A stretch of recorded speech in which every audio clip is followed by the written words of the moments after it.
بنكهة قبلية دخل الصومال الانتخابات الرئاسية التي جرت الأربعاء وسط آمال وأمنيات بأن تكون خطوة نحو طريق الاستقرار الأمني والسياسي المفقود منذ ما يزيد عن ربع قرن، وسط تجديدات أمنية كبيرة. وبعد تأجيل وتهديدات باستهدافها، بدأت عملية التصويت لاختيار 275 عضوا للبرلمان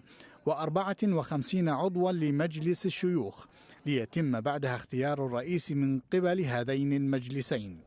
في ظل ترجيحات كانت تصب في صالح الرئيس الحالي حسن شيخ محمود. على الرغم من إشارة المراقبين إلى صعوبة التنبؤ بهوية الفائز من بين 21 مرشحا في الانتخابات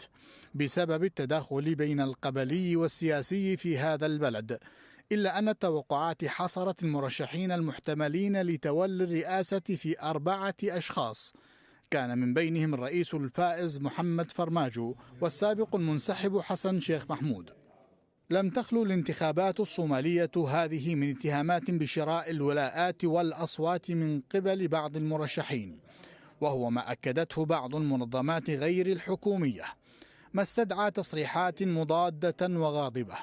لم تخرج عن سياق التوتر العام الذي عاشته العاصمة مقديشو خلال الأيام الماضية، حيث شهدت انتشارا أمنيا مكثفا للقوات المحلية وقوات حفظ السلام التابعة للاتحاد الأفريقي، لكنه لم يمنع من سماع دوي بعض الانفجارات التي سبقت موعد الانتخابات بساعات. محمد عبد الله فرماجو رئيس الوزراء السابق والفائز في الدورة الرئاسية الحالية، كان دبلوماسيا وسفيرا للصومال لدى الولايات المتحدة، وهو مؤسس حزب العدالة والمساواة، ويحظى بشعبية واسعة بين الصوماليين، وهو ما قد يتكئ عليه في أيامه القادمة كرئيس جديد للبلاد.